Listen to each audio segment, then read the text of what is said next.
شاہ عبدالعزیز رحمہ اللہ صرف ایک بڑے عالم ہی نہیں تھے، بلکہ اس زمانے میں پورے ہندوستان کے علماء اور طلباء ان کی طرف رجوع کرتے تھے، ان کی بات کو لوگ بہت اہمیت دیتے تھے۔ پھر ایک اور عظیم شخصیت سامنے آتی ہے، یہ ہیں حضرت سید احمد شہید رحمہ اللہ۔ شاہ عبدالعزیز رحمہ اللہ نے خود انہیں جنگ کی ٹریننگ حاصل کرنے کی ترغیب دی۔ اسی مقصد سے سید احمد شہید رحمہ اللہ نواب امیر علی خان کی فوج میں گئے تاکہ جنگی مہارت حاصل کر سکیں، لیکن جب نواب نے انگریزوں سے سمجھوتا کر لیا تو سید احمد شہید وہاں سے واپس آ گئے۔ انہوں نے فیصلہ کیا کہ اب آزادی کی جد و جہد اپنے طریقے سے کی جائے گی۔ عام طور پر لوگ یہ سمجھتے ہیں کہ سید احمد شہید کی پوری جد و جہد صرف رنجیت سنگھ کے خلاف تھی، لیکن تاریخ کا مطالعہ بتاتا ہے کہ حقیقت اس سے کہیں زیادہ گہری ہے۔ رنجیت سنگھ تو ان کا پہلا مرحلہ تھا، اصل مقصد ہندوستان کو انگریزوں کے قبضے سے آزاد کرانا تھا۔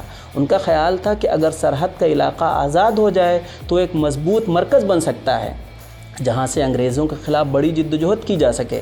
اسی لیے جب سید احمد شہید اپنے ساتھیوں کے ساتھ شمال مغربی سرحد کی طرف روانہ ہوئے تو راستے میں مختلف حکمرانوں سے بھی ملاقاتیں کی۔ وہ گوالیار بھی گئے، مہاراجہ گوالیار نے ان کا خیر مقدم کیا اور عزت کے ساتھ رخصت کیا۔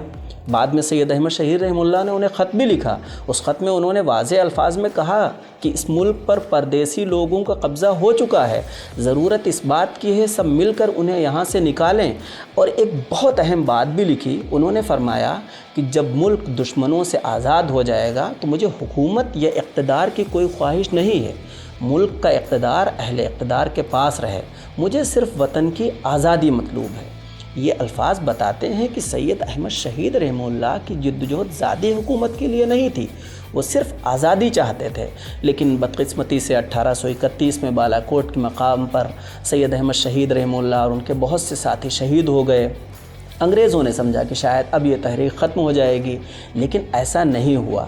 جس فکر کو ایک شخص اپنے خون سے سینچ دے وہ کسی ایک شہادت سے ختم نہیں ہوتی۔ سید احمد شہید رحمہ اللہ کے شاگرد، رفقا اور جانثار پورے ہندوستان میں اس وقت تک پھیل چکے تھے۔ کلکتہ سے لے کر دہلی تک، پٹنہ سے لے کر دکن تک، ہر جگہ ایسے لوگ موجود تھے جو آزادی کی اس شمع کو روشن رکھے ہوئے تھے۔ انہی میں مولانا ولایت علی اور مولانا سلیم رحمہ اللہ بھی تھے۔ یہ حضرات دکن پہنچے، انہوں نے حیدرآباد میں مبارز الدولہ کے ساتھ مل کر ایک خفیہ تنظیم بھی قائم کی تھی۔ اس تنظیم کا مقصد بھی یہی تھا کہ ایک دن انگریزوں کو ہندوستان سے نکال دیا جائے، لیکن انگریزوں کا جاسوسی نظام دوستو بہت مضبوط تھا۔ چنانچہ 1839 میں اس پوری تحریک کا راز کھل گیا۔ مبارز الدولہ کو گرفت کر لیا گیا، انہیں قلعہ گولکنڈہ میں قید کر دیا گیا اور وہیں ان کی زندگی کا خاتمہ بھی ہو گیا۔ لیکن ان تمام گرفتاریوں اور قربانیوں کے باوجود آزادی کی تحریک رکی نہیں، بلکہ خاموشی کے ساتھ آگے بڑھتی رہی، اور چند برس بعد یہی خاموش چنگاریاں ایک بڑے انقلاب کی صورت میں پورے ہندوستان میں بھڑک اٹھیں، جسے آج ہم 1857 کی جنگ آزادی کے نام سے جانتے ہیں۔ دوستو 1857 یہ صرف ایک سال نہیں تھا، یہ وہ لمحہ تھا جب پورا ہندوستان آزادی کے لیے اٹھ کھڑا ہوا۔ میرٹھ سے شروع ہونے والی یہ چنگاری دیکھتے ہی دیکھتے دہلی پہنچ گئی۔ لیکن یہاں ایک بات بہت اہم ہے، لوگوں نے بندوق اٹھانے سے پہلے علماء کے دروازے پر دستک دی۔ انہوں نے پوچھا، کیا انگریزوں کے خلاف لڑنا جائز ہے؟ یہ سوال اس لیے اہم تھا کیونکہ اس زمانے میں مسلمان ہر بڑے معاملے میں اپنے علماء کی رہنمائی لیتے تھے۔ علماء نے اس سوال کو معمولی نہیں سمجھا، انہوں نے قرآن و سنت کی روشنی میں غور کیا، پھر فیصلہ سنایا کہ جب کوئی غیر ملکی طاقت کسی ملک پر زبردستی قبضہ کر لے، لوگوں کی آزادی چھین لے اور ظلم و جبر سے حکومت کرے تو اس ظلم کے خلاف کھڑا ہونا جائز ہے۔ اس لیے دہلی کے بڑے بڑے علماء نے فتوی جہاد پر دستخط کیے۔ تاریخ بتاتی ہے کہ ان علماء میں اکثر وہ تھے جن کا تعلق حضرت شاہ ولی اللہ محدث دہلوی رحمہ اللہ کے علمی خاندان اور فکر سے تھا۔ یہ کوئی اچانک لیا گیا فیصلہ نہیں تھا، اس کے پیچھے برسوں کی تیاری تھی، برسوں کی فکر تھی اور برسوں کی قربانیاں تھیں۔ لیکن جب انگریزوں نے اس انقلاب کو کچل دیا تو انہوں نے صرف سپاہیوں سے بدلہ نہیں لیا، انہوں نے فیصلہ کیا کہ اس قوم کی روح کو ختم کر دیا جائے، اور وہ جانتے تھے کہ اس قوم کی روح اس کے علماء ہیں۔ اس کے بعد دہلی کا منظر دل دہلا دینے والا تھا۔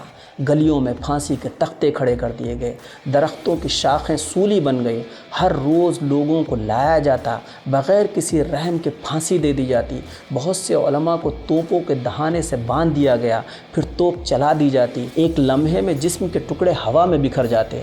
انگریز صرف قتل نہیں کر رہے تھے، وہ پورے ہندوستان کے دل میں خوف بٹھانا چاہتے تھے، لیکن وہ ایک بات نہ سمجھ سکے، جسموں کو ختم کیا جا سکتا ہے، خیالات کو نہیں۔ ایک عالم کو شہید کیا جا سکتا ہے، لیکن اس کے سینے میں جلنے والی آزادی کی شمع کو نہیں۔ اس لیے 1857 کی جنگ ختم ہونے کے بعد بھی آزادی کی جدوجہد ختم نہیں ہوئی، یہ آگ راکھ کے نیچے سلگتی رہی، اور اس آگ کو زندہ رکھنے والوں میں سب سے آگے پھر وہی علماء تھے جنہوں نے اپنی جان، اپنا گھر، اپنی جائیداد، حتیٰ کہ اپنی اولاد تک اس وطن پر قربان کر دی۔